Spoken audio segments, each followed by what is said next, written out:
Good evening. Let me ask you this. If you have the ability to reach millions of people in places where there are wars, oppressions, lack of freedom, isolation, especially for Christians, shortage of food and clean water, diseases, persecution, lack of opportunity for young people, lack of hope, and lots of despair. What do you tell these people? What do you tell them? This is SAT7. This is our challenge every single day. How to make God's love visible to people in some of the most challenging places on earth, the Middle East and North Africa. My name is Rita Al-Munayir, and I have the honor to be serving as the Chief Executive Officer of SAT7, a Christian media ministry that God is using to make His love visible. And I come to you tonight not as a CEO, but as someone who grew up in the Middle East. I'm from Lebanon. I was born and raised in Lebanon in the middle of a brutal civil war. I remember what it's like to be living in bunkers, to sleep on the sound of bombs, to live in fear, and not to know if tomorrow would come. And yet, even in those days, I encountered Jesus. His presence became my hope. We heard a lot about hope tonight. My peace, my joy, despite the chaos that was around me.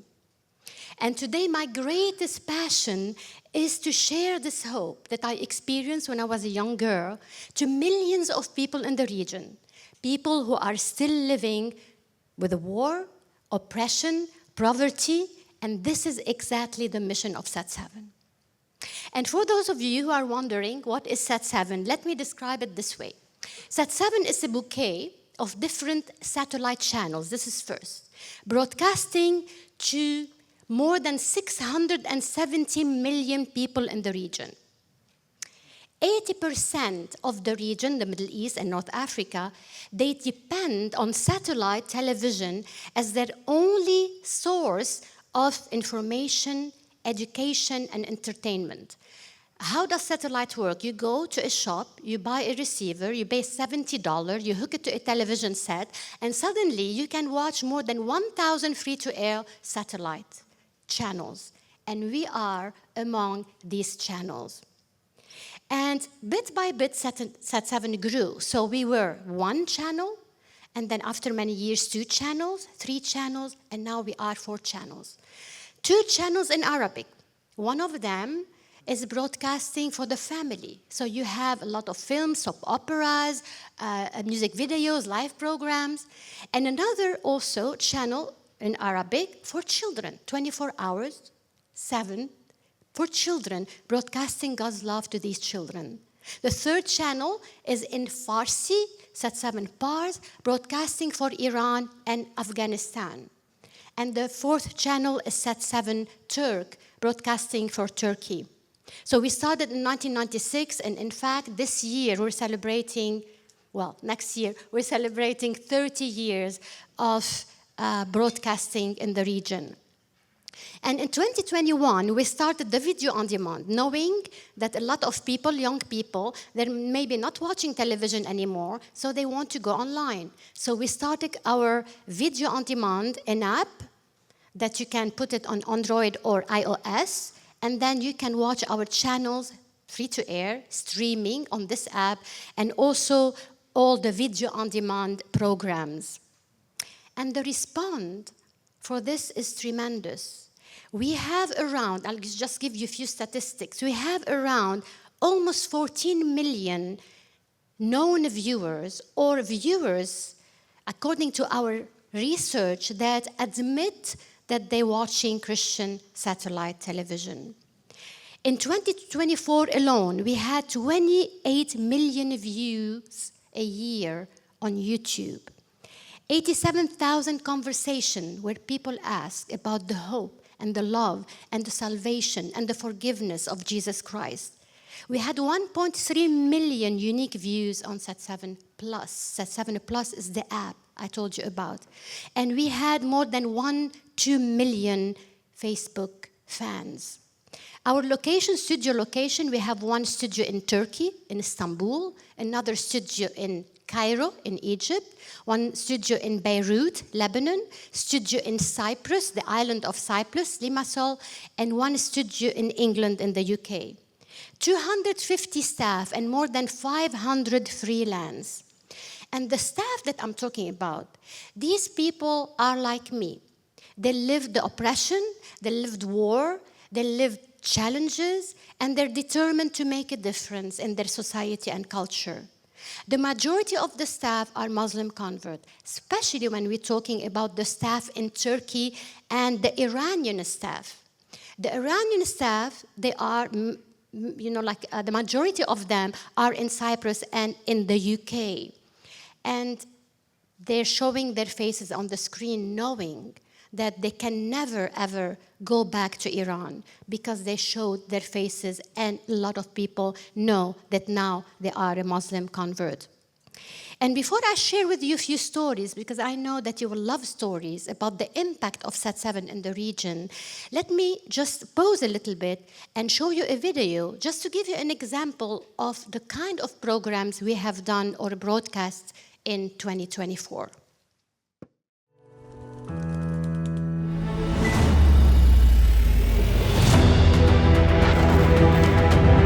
2024 and beyond has been marked by challenges and hardships across the Middle East and North Africa.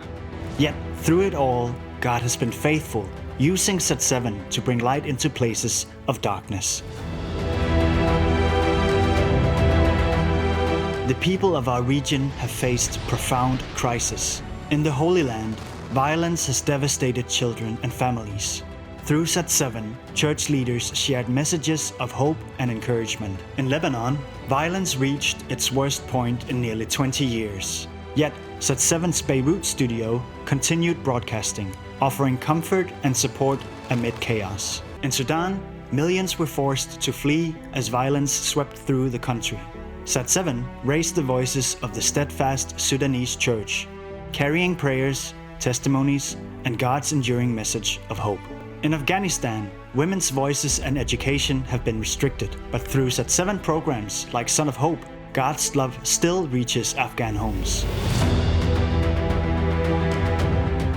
God's work has been evident in the stories told through Sat7. Flagship shows like Homemade on Sat7 Turk shared personal struggles and the transformation that faith can bring. Sat7 programs like Quality Time and La Fiesta help children know they are loved by God and that He has a purpose for their lives. Sat7 feature films, Perhaps God Sees Me, Yakamos, and Toxic, received global recognition, with Toxic now being carried by several international airlines.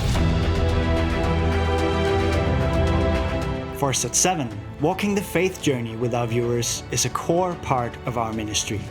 Our viewer support team answered thousands of messages this year, questions, prayer requests, and testimonies of how God is working.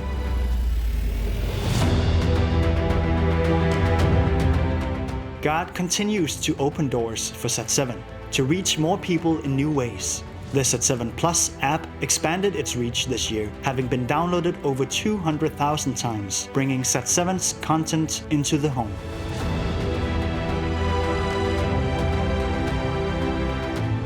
We're thankful that God has used Sat7 to share His light across the Middle East and North Africa.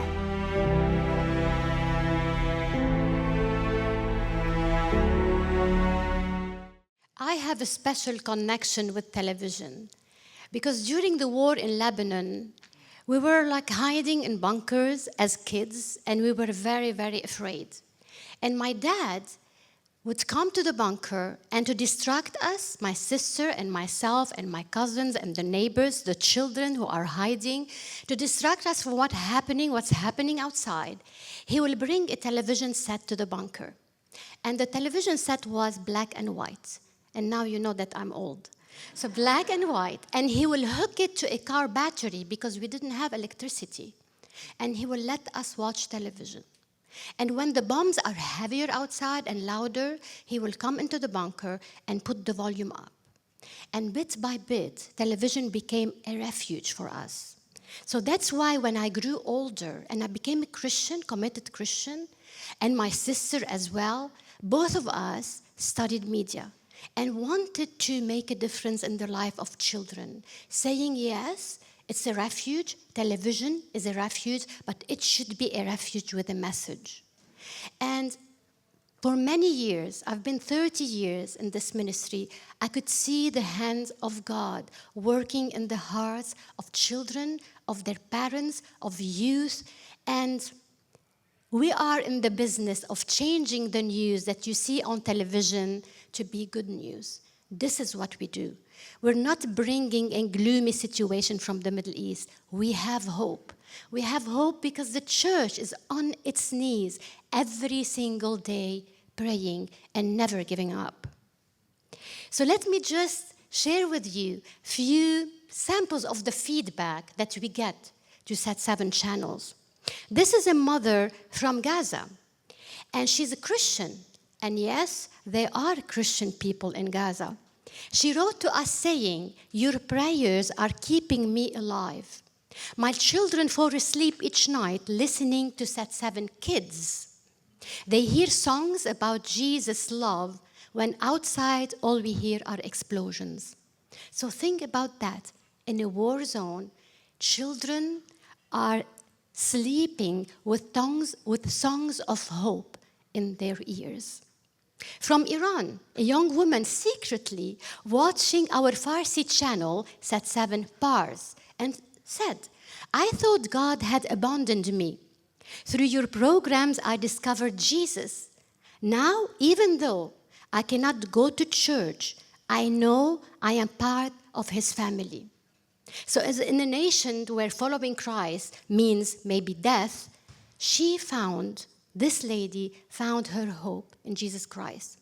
Talking about Iran, we broadcast programs knowing that a lot of people are new believers in Iran, but they cannot go to church. Maybe they don't know any church or they don't know any other Christian in Tehran. And just between brackets, in Iran, the fastest growing church that's now in the world is in Iran. Anyway, this lady wrote to us and said, I am a lady living in Tehran, in Iran. I became a Christian because of your programs. But I don't know any other believer in Tehran. I don't know any pastor or any church. So you became my church at home. So when you pray on the screen, I pray with you. And when you worship on the screen, I worship with you. But I pray one day that I will meet you in person. And when I meet you in person, that day, I will bow down and wash your feet and tell you thank you for what you're doing to the isolated Christians in a place like Tehran, Iran. This is the hope we have. This is the good news that we always look forward to hear. From Afghanistan, after the Taliban regained control, one viewer wrote, I have no hope in my country. But when I watch Sat7, I feel hope for eternity. Please don't stop broadcasting this hope. So in a place that fear rules their life, our signal penetrates this fear and give them the eternal hope. A Syrian refugee child, a little boy, wrote to us saying, when I hear the stories of Jesus calming the storm, I know he can calm the storms in my life too. This is a refugee child who has lost everything and learning that the Son of God cares about the storm in his life. From Turkey, after the devastating earthquakes last year, a father called us on air and said, he was sobbing. He said, "We lost our home, but we did not lose our faith. Thank you for reminding us that God is still with us." So in the rubble, he was reminded that there is hope, and his hope is in the rock who never fails, Jesus Christ. A lot of people, when I go around and talk about the hope that we have, they come and ask me, "Seriously? I mean, do you see the news? Do you see what's happening here and there, the war, the oppression? The Arab Spring, when happened in 2011, a lot of people were just aspiring to see a change, but nothing happened. So you really think that there is hope?" And I always share this story with them. Every Friday and Sunday on our Arabic broadcasts, we broadcast church services. On Friday, a big church service from Egypt, it's their national day, and on Sunday from Lebanon. So bearing in mind that a lot of people are home and they cannot go to church, or they don't have church next to them or close by. And I got a phone call from a lady in Algeria, North Africa. And she said, "You always broadcast church services from Lebanon, from Egypt. Why don't you come and, see our church and broadcast church services from Algeria?" I thought she was a bit crazy, because the majority of these people there, they are Muslim converts. But I said, okay, let me go and visit. So I booked a flight and went to Algeria, to Oran. And then when I came to the church, it was so tiny church, but it was full. And people were praying, were worshiping, were dancing, they're celebrating the joy that they have in the Lord. And she told me, she looked at me, she said, "See, Rita, we are a lively church. So put a camera here, put a camera there, and broadcast, our joy and love to millions of people in the Middle East, so they know that there is a living Algerian church." And I said, "Do you know that your faces will be shown?" She said, "Yes." I said, "You know that a lot of people will know that you're Muslim convert?" And she said, "Yes. What are you afraid of?" And I said, "I'm not afraid of anything. I'm just afraid for your sake." She looked me in the eyes and told me, "You mean persecution?" And I said, "Yes." And she said, "Rita, persecution is a crown we put on our head every single day. Please don't take it away from us." In 2015, they started closing the churches in Algeria. I'm calling, "Are you okay?" They said, "They closed our churches. They closed a church here. We open a church there. We worship under the tree." "Rita, don't worry. Churches are building. They can close them, but they can never close our hearts loving Jesus Christ." This is the hope that we're talking about, and this is the hope that we're broadcasting in the region. Sat7 exists to shine a light in the darkest corners of the Middle East and North Africa. Maybe we cannot stop the wars. Maybe we cannot end the oppression, but we can make sure that no one has to walk in spiritual darkness. We are broadcasting hope. Hope that cannot be silenced. Hope that cannot be destroyed. Hope that is eternal.